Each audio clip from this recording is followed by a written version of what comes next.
just like heaven. Wifey, you mean the world to me. When we talk about what's next for us, um, this is really crucial. Very, very crucial. I want to bring up a topic that I have been thinking about here recently. As I stated, as you get older, you start reflecting on things a little differently. And I turned 51 on June 26th. So I'm in my second half century of my life right now. And I start to think back, and I can't get away from how things were back in the day growing up. I used to love to go over to my grandparents' house. My grandparents, my dad's parents, my grandmother and grandfather Woodard, my mom's parents, my grandfather and grandmother Francis. We used to go over there on Sundays, and we had dinner on Sunday. We had dinner on Sunday, and it was incredible. My grandmother Woodard always cooked right around 1 o'clock, and we ate around 5 o'clock at my grandmother Francis's. And they cooked differently, but the same. And the style of cooking I'm talking about is soul food. For those that have had soul food, you know what I'm talking about. Now, for others that did not grow up on soul food, I'm sure that your grandparents had traditions, had recipes that you loved, had meals that they prepared that you loved to eat growing up. My question is this, and I can only speak on my side here when I'm talking about soul food recipes. So the question is, are soul food recipes in danger of going away? I say that with the background of knowing where soul food came from. Soul food is a comfort food. Soul food is a tradition that was invented during slavery.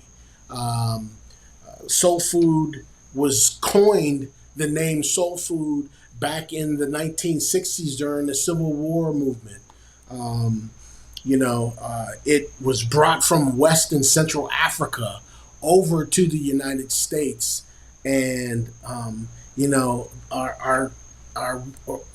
women would be in the kitchen cooking and putting flavor and seasoning in food, and just making these meals taste so good. Um, the reason why I say are we in jeopardy of possibly losing these recipes?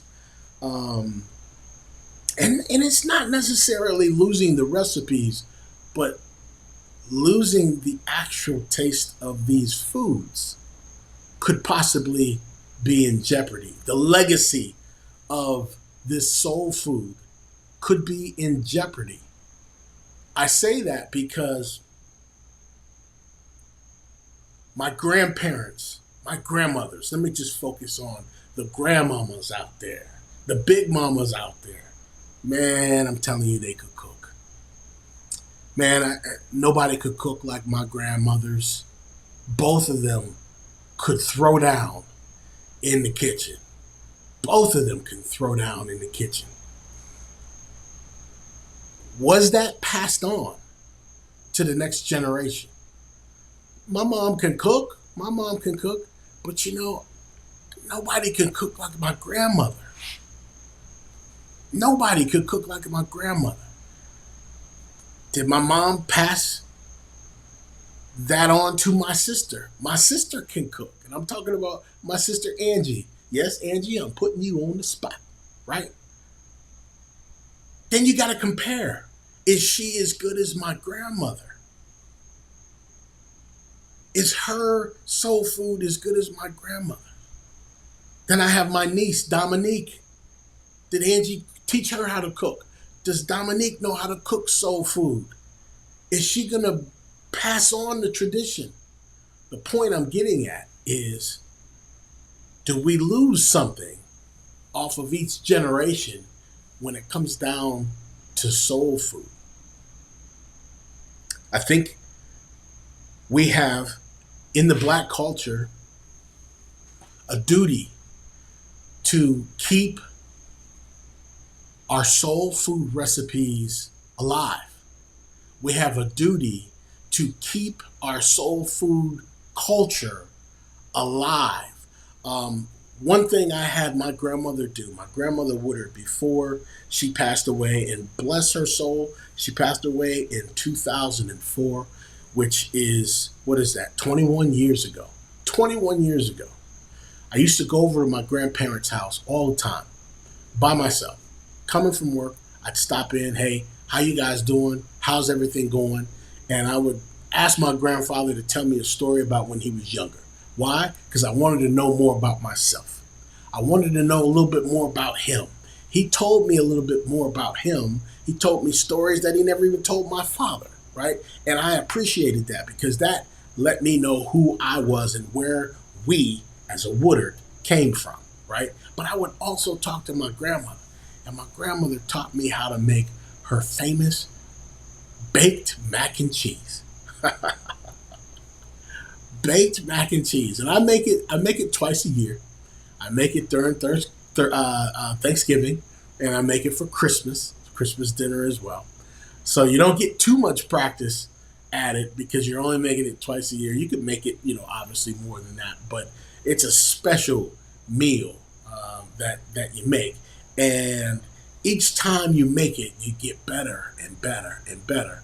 But the thing that you're trying to do is you're trying to compare it to your grandmother's. And every time I make it, I'm like, nope, it ain't there yet. It's not there yet. But it's the challenge that I like to keep going, right? So ladies out there, did you get recipes from your mom, from your grandmother? Are you trying to perfect these meals?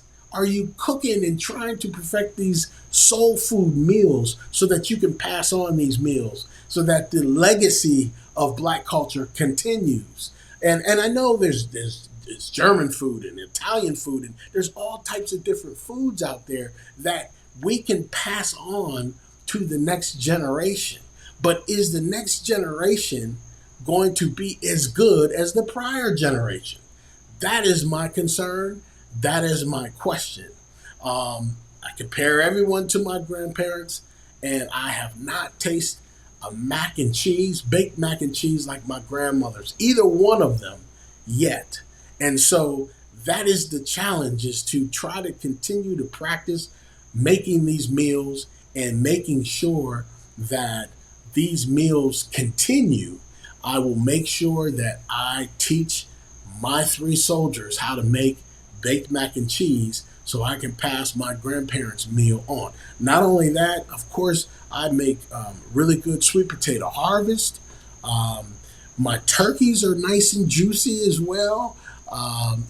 So there's other meals that I'm sure you out there can think of that your grandparents and your parents have mastered, that you have to now master so that you now can turn around and teach your children the same exact thing so that our soul food recipe, our legacy in black culture does not fade away, because we've got a lot of people that we've lost over this time. We've lost a lot of people. And it hit me years ago. Um, when my grandparents passed away, those meals passed away as well. I'll never be able to taste my grandmother's baked mac and cheese again. I mean, when you think about that, when you lose somebody, you lose all of what they brought to the table.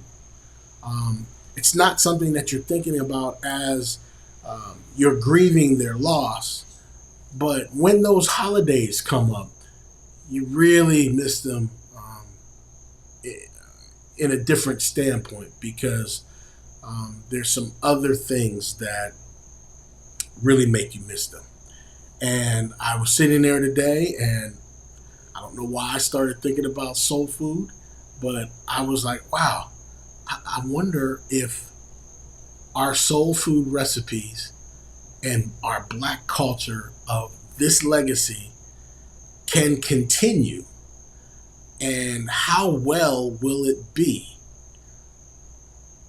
Well, the only thing I can say is I encourage you to listen. If your grandparents are still alive, please get with them. Please get recipes. Please get it written down. Please start practicing. Get in the kitchen, start cooking. Make sure you start teaching your sons and your daughters how to make these specific meals, the meals that are special to your family. We all have specific meals in our families that we can appreciate, that we do the best, that grandmother coined back in the day. Make sure that that tradition continues. It is extremely important.